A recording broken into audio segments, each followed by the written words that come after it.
नमस्कार दोस्तों, मैं हूं सुरेश गुप्ता। आप सभी का स्वागत है मेरे चैनल पर।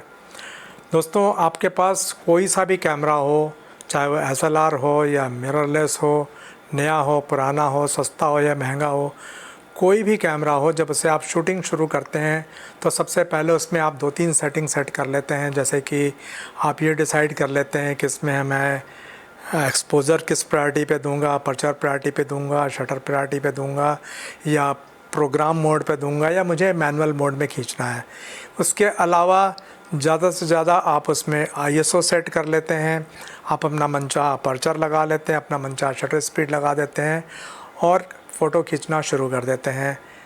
कभी कभी तो फ़ोटोज़ बहुत अच्छी आती हैं, लेकिन कभी कभी ऐसा होता है कि आपकी पिक्चर्स एक्सपेक्टेड नहीं आती और अचानक आपकी पिक्चर्स में कुछ वेरिएशंस आने लगते हैं। पिक्चर अंडर एक्सपोज होने लगती है, ओवर एक्सपोज होने लगती है, आउट ऑफ फोकस होने लगती है, कलर अनबैलेंस होने लगता है।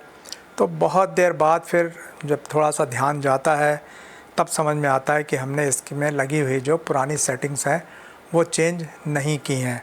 और ये भी बता दूं मैं आपको कि हमारे बहुत सारे ऐसे फ़ोटोग्राफ़र दोस्त होंगे या बहुत सारे ऐसे हॉबीस्ट होंगे जिनको कि इन कैमरों के अंदर छुपी हुई जो सेटिंग्स होती हैं उसके बारे में पूरी तरह से नॉलेज नहीं होगी। तो आज इस वीडियो में हम आपको यही बताने वाले हैं कि जब भी आप कैमरा हाथ में लेंगे, आपको सिर्फ अपर्चर, शटर या आईएसओ ही सेट नहीं करना है। आपको इसके अंदर और भी बहुत सारी सेटिंग्स रहती हैं जो कि आपको देखना है और सेट करना है। इसके लिए एक चीज़ ये भी बता दूं आपको कि अगर बाई चांस आपने जिस परिवेश में फ़ोटो खींचने की कोशिश की है उस परिवेश से मिलती जुलती सेटिंग्स अगर नहीं लगी होंगी तो आपकी बहुत ज़्यादा अच्छा कैमरा होने के बावजूद भी उससे जो आपको एक्सपेक्टेड रिज़ल्ट्स हैं वो आपको नहीं मिलेंगे। तो इसका मैं एक एक करके आपको एग्जांपल बताना शुरू करता हूँ कि पिक्चर्स न चाहते हुए भी कैसे ख़राब हो जाती हैं। तो सबसे पहले बात करते हैं हम इसके फोकस मोड की। नॉर्मली आज की तारीख में 95% लोग जो है कैमरे के ऑटो मोड ही यूज़ करते हैं। बहुत कम ही लोग ऐसे होंगे जो कि मैनुअल फोकस करते हैं, नहीं तो अदरवाइज़ मैक्सिमम लोग ऑटो फोकस का मोड यूज़ करते हैं। और सभी कैमरों में आजकल बहुत अच्छे अच्छे ऑटो फोकस पॉइंट्स आते गए, एक से एक सेंसिटिव पॉइंट्स हैं। आपके कैमरे के अंदर आई डिटेक्शन भी है, आपके अंदर एनिमल डिटेक्शन है, आपके कैमरे के अंदर ह्यूमन डिटेक्शन है, तरह तरह के डिटेक्शंस लगे हुए हैं। उसके बावजूद भी जब आप ऑटो मोड पे फ़ोटो खींचते हैं कभी कभी आपकी पिक्चर आउट ऑफ फोकस हो जाती है। उसका मेन कारण ये है कि आपने ऑटो फोकस तो सेलेक्ट कर लिया है, लेकिन कैमरे के अंदर दो इम्पॉर्टेंट एस्पेक्ट्स होते हैं, दो इम्पॉर्टेंट सेटिंग्स होती हैं। एक होता है ऑटो फोकस मोड और एक होता है ऑटो फोकस एरिया सेलेक्शन। अब मैं समझाता हूँ आपको ऑटो फोकस एरिया सेलेक्शन क्या होता है। आपके कैमरे के अंदर जब भी आप ऑटो फोकस सिस्टम के अंदर जाएंगे, आई बटन को दबाएंगे, तो वहाँ पर आपको 3-4 तरह के ऑटो फोकस एरिया मोड मिलेंगे जो आपको बताते हैं कि आपको अपने कैमरे के किस एरिया को फोकस करना है। तो उसमें सेंटर पॉइंट होता है, मतलब स्पॉट पॉइंट होता है, जहाँ पे जिस चीज़ को आप स्पॉट कर देंगे कैमरा उसको ही फोकस करेगा। उसके बाद होता है सेंटर वेटेड फोकस, मतलब सेंटर में थोड़ा सा एक एरिया, बड़ा एरिया रहता है, उस एरिया को फोकस करता है। उसके बाद होता है एक वाइडर एरिया फोकस, जिसमें होता है कि एक थोड़ा सा बड़ा एरिया फोकस करेगा। और उसके बाद एक होता है ऑटो फोकस में एरिया मोड। उसमें क्या होता है कि कैमरा आपके पूरे स्क्रीन के ऊपर जो भी एरियाज़ होता है उसके ऊपर अपनी मर्ज़ी से वो सेलेक्ट करता है कि मुझे किस जगह फोकस करना है। अब होता क्या है कि कैमरे के अंदर तरह तरह के फोकस पॉइंट्स होते हैं। अब आपने पिछली बार उस फोकस पॉइंट को कहाँ पे रोका था, ये बहुत इम्पॉर्टेंट चीज़ रहती है। तो मान लीजिए जैसा है कि इस कैमरे के अंदर मैं ये देखता हूँ कि इसमें तरह तरह के फोकस पॉइंट्स दिए हुए हैं। अब मान लीजिए कि मैंने फोकस पॉइंट को पिछली बार स्पॉट पॉइंट रखा है और साथ साथ में उसको लेफ़्ट हैंड साइड पे लॉक कर दिया है। उसके बाद ये सेटिंग्स ऐसी होती हैं कि हम कैमरा स्विच ऑफ कर देंगे, दोबारा ऑन करेंगे, उसके बाद भी ये सेटिंग्स चेंज नहीं होती है। तो आपको देखना ये है कि जब भी आप कैमरा हाथ में लेंगे आपको ये चेक करना है कि मेरे कैमरे का सेटिंग का, मेरे कैमरे का जो ऑटो फोकस का जो कर्सर है वो किस जगह पे रखा है, हमने किस जगह पे हमने ऑटो फोकस को सेट किया हुआ है। अब मान लीजिए कि जब मैंने कैमरा आँख में लगाया और मैं सेंटर में किसी व्यक्ति को खड़ा करके फ़ोटो खींच रहा हूँ, लेकिन मेरा जो ऑटो फोकस पॉइंट है वो लेफ़्ट में कहीं रखा हुआ है, तो मैं सामने कैमरा देख के भी फ़ोटो खींचूँगा तो मैं सोच रहा हूँ कि मेरा सेंटर वाला जो व्यक्ति है वो ऑटो फोकस हो रहा है, जबकि वो ऑटो फोकस नहीं हो रहा होगा। साइड में जहाँ पे मेरा स्पॉट है वो चीज़ फोकस में हो जाएगी और मेरा वांटेड पर्सन जो होगा वो आउट ऑफ फोकस हो जाएगा। तो इस चीज़ को दूर करने के लिए दो तरीके हैं। या तो आप जब भी कैमरा हाथ में लेंगे तो आप उस चीज़ को अपने मर्ज़ी का जो भी एरिया आपको सेलेक्ट करना है कि कहाँ पे मुझे फ़ोकस करना है, किस जगह पे फ़ोकस करना है और कौन सा एरिया फ़ोकस करना है, कितना बड़ा एरिया फ़ोकस करना है, वो आपको सेलेक्ट करना है। तो किसी भी यूज़र से इस तरह की गलती ना होने पाए, इसलिए हर कैमरे में एक प्रोविज़न होता है कि आप ज़्यादा कुछ सेटिंग मत करिए, सिर्फ़ और सिर्फ अपने कैमरे को ऑन करिए और ऑन करने के बाद आप देखेंगे कि आपका जो कैमरे का जो फ़ोटोग्राफ़ी मोड रहता है, जहाँ पे शूटिंग मेनू रहता है, वहाँ पे अगर आप जाएंगे तो वहाँ पर एक डिफ़ॉल्ट सेटिंग का मोड रहता है। मतलब आप उस बटन को दबा दीजिए, आपका कैमरा जिस कंडीशन में आपने ख़रीदा था उस कंडीशन में आ जाएगा। उसके बाद आपको कोई भी सेटिंग अगर आप लगाना भूल भी गए तो एक जनरल एवरेज सेटिंग जो कैमरे में होती है वो आपके कैमरे में लग जाएगी और कोई पिक्चर ख़राब नहीं होगी। तो नॉर्मली इस तरह के केसेस में जो सेटिंग्स होती है वो मैं आपको अभी बताता हूँ। अभी मेरे पास नाइकॉन का कैमरा है। नाइकॉन में जो हम रीसेट करते हैं तो जब भी आप शूटिंग मेनू में जाएंगे तो जो कैमरे का आइकॉन होता है उसके सामने अगर आप देखेंगे तो वहाँ पर लिखा हुआ दिखेगा आपको रीसेट शूटिंग ऑप्शंस। तो नाइकॉन में रीसेट शूटिंग ऑप्शंस लिखा हुआ है, कैनन में कुछ और लिखा हो सकता है, सोनी में कुछ और लिखा हो सकता है, लेकिन पर्पज़ सबका एक ही रहता है कि आप अपने शूटिंग ऑप्शंस को रीसेट कर लीजिए। रीसेट में घबराने वाली कोई बात नहीं है। इसमें हमारा कैमरा जो है ओरिजिनल हमारी जो डिफ़ॉल्ट सेटिंग होती है उस पे चला जाता है और डिफ़ॉल्ट सेटिंग एक एवरेज टाइप के जो सेटिंग्स होती है कैमरे की वो आपको उसमें सेट कर देता है। तो सबसे पहले अभी हम फोकस की बात कर रहे थे तो हम फोकस में जाते हैं। तो फोकस में जैसे ही हम गए तो हमारे पास AF एरिया मोड हमें नज़र आया। तो AF एरिया मोड में हमारे पास 4 तरह के AF एरिया मोड है। सिंगल पॉइंट AF, दूसरा है हमारे पास डायनामिक एरिया AF, तीसरा है हमारे पास ऑटो एरिया AF, यह है आपका 3D ट्रैकिंग, मतलब उसमें मल्टीपल पॉइंट्स होते हैं। तो आप इसको जहाँ भी रखना चाहें रख सकते हैं, लेकिन जैसे ही अगर आपने इसके रीसेट ऑप्शन दबाया तो रीसेट ऑप्शन दबाने के बाद ये अपनी जगह पे पोजीशन में डिफ़ॉल्ट कंडीशन में आ जाता है। वो मैं भी आपको दिखाता हूँ। यहाँ पर ये हमारे कैमरे में ऑटो फोकस एरिया मोड में आ गया। मतलब ये अपने आप जहाँ भी एम करेंगे वो अपने आप आपके सब्जेक्ट को डिटेक्ट कर लेगा और उसको फोकस कर देगा। आपको परेशान होने की ज़रूरत नहीं है। पूरे फ्रेम में जहाँ भी आपका वांटेड सब्जेक्ट होगा उसको डिटेक्ट करके उसको फोकस कर लेगा और आपकी पिक्चर जो है आउट ऑफ फोकस नहीं होगी। अदरवाइज़ अगर आपने इस वाले डिफ़ॉल्ट मोड को नहीं लगाया और बाई चांस अगर आपका सिंगल पॉइंट पे कैमरा अगर स्टक हो गया और उसके बाद हमारा ये जो फोकस पॉइंट है वो गलती से हमने अगर लेफ़्ट को कहीं लॉक कर दिया और उसके बाद अगर हम फ़ोटो खींचेंगे तो भले हम इसको सेंटर में, जैसे मैं अभी अपने कैमरे को शूट कर रहा हूँ, ये मेरे कैमरे को शूट ना करके ये साइड वाली चीज़ को शूट करेगा।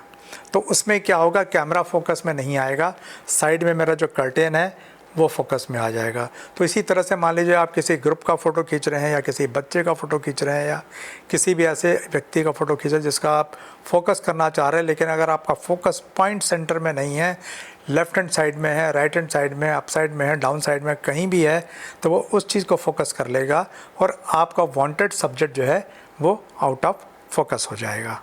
अब इसके दूसरे पॉइंट की बात करते हैं, इसका जो मीटरिंग सिस्टम है।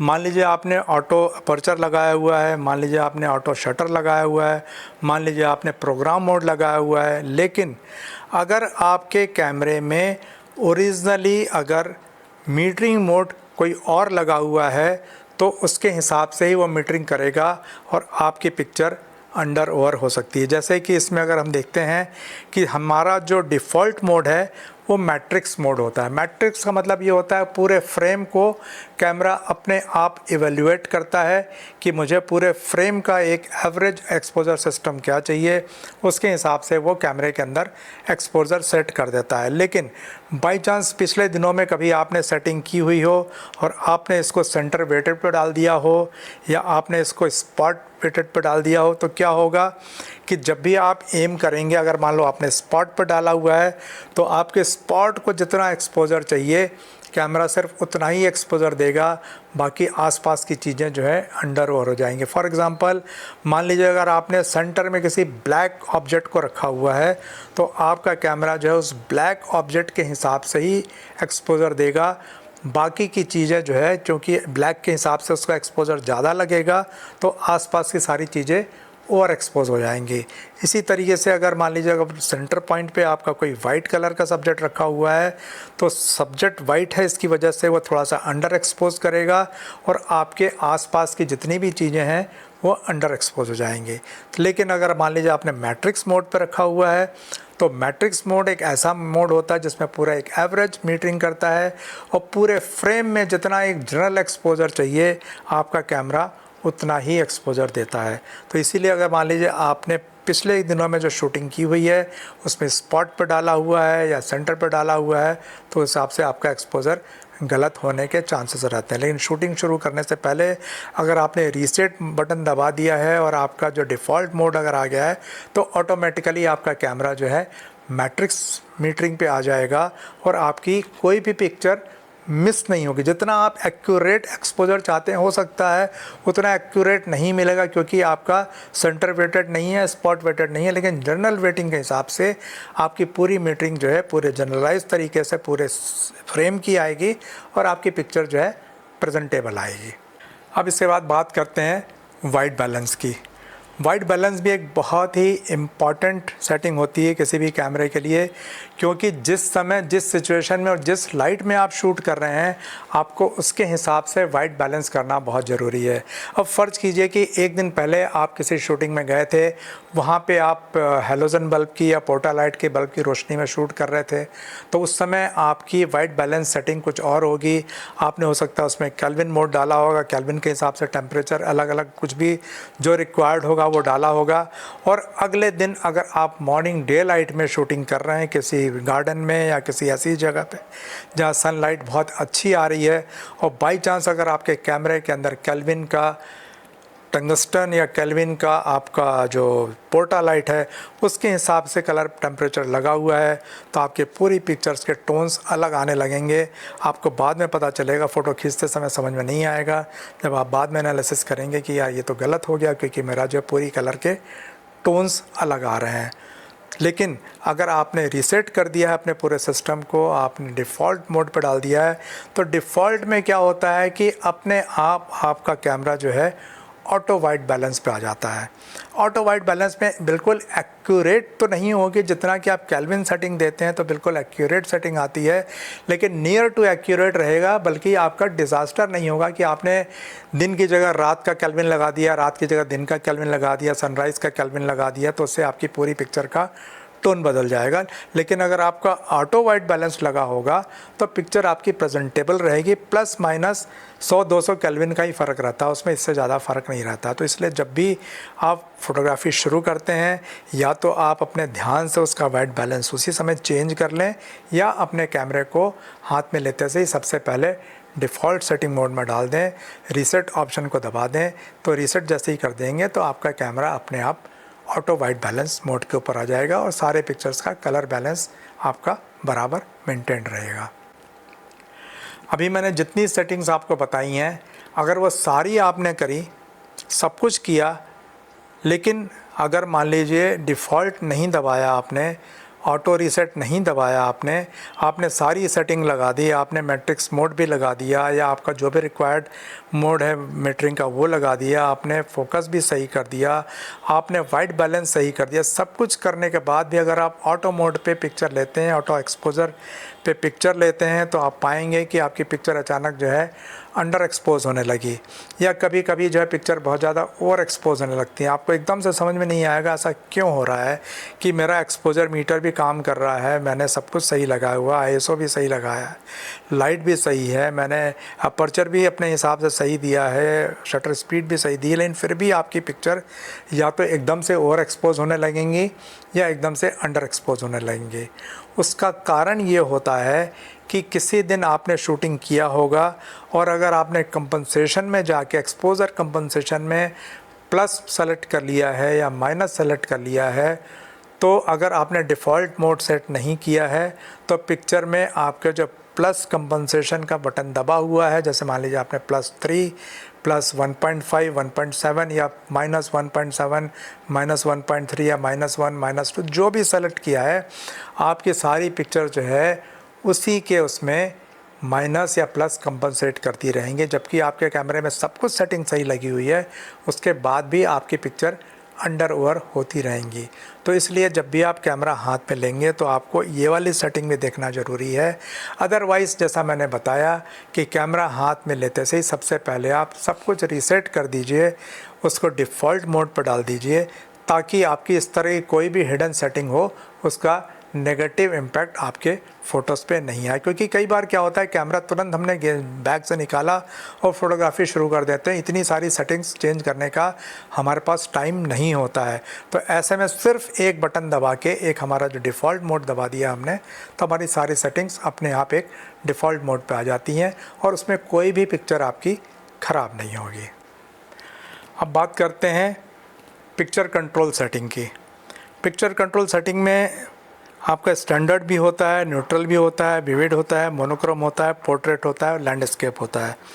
अगर मान लीजिए आपने पिछले दिनों में जो भी सेटिंग डाली है, मान लीजिए आपने विविड पे सेट किया हुआ है, तो आपके पिक्चर्स के कलर बहुत ज़्यादा, जिसको बोलते हैं चटकीले टाइप के आएंगे, बहुत ब्राइट कलर्स आएंगे, जो कि हम मतलब हमेशा ये ब्राइट कलर अच्छे नहीं लगते हैं।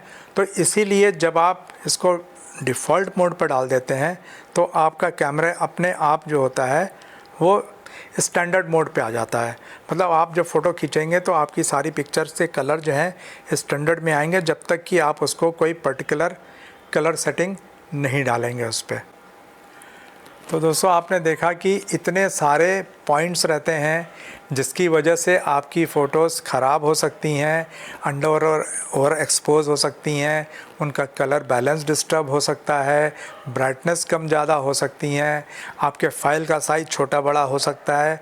ये सब चीज़ें हिडन रहती हैं, हम लोग का ध्यान कई बार जल्दी वजह से नहीं जा पाता है और हम जो पिछले दिन की शूटिंग हमारे सेटिंग हमने की हुई होती है उसके हिसाब से हम आगे शूटिंग करना शुरू कर देते हैं और बाद में हमें पछतावा होता है कि यार ये तो कुछ गलत हो गया। तो इसलिए अगर आप चाहते हैं कि आपका कुछ भी गलत ना हो, कुछ भी ऐसा ना हो जो कि आपकी इमेज क्वालिटी को थोड़ा सा एडवर्स इफेक्ट पहुंचाए, तो आप शूटिंग शुरू करने से पहले सबसे पहले आप रीसेट कर लीजिए, अपने डिफ़ॉल्ट उसमें चले जाइए और उसके बाद आपको एक एक करके जो भी पर्टिकुलर ऑप्शंस चूज़ करना हो कर लीजिए। अदरवाइज़ कैमरा तो आपको एक जनरल सेटिंग के ऊपर सारी पिक्चर्स लेता ही रहेगा। तो दोस्तों अगर आपको आज का वीडियो पसंद आया हो तो इसको लाइक ज़रूर करें, अपने जानने वाले जो फ़ोटोग्राफ़ी में इंटरेस्ट करने वाले लोग हैं उनसे शेयर भी करें और हमारे इस चैनल को सब्सक्राइब भी ज़रूर करिए, ताकि ऐसे ही इन्फॉर्मेटिव वीडियोस हम आपको समय समय पर आगे भी देते रहेंगे। तो मिलते हैं अगले वीडियो में किसी नए टॉपिक के साथ, तब तक के लिए नमस्ते, जय हिंद।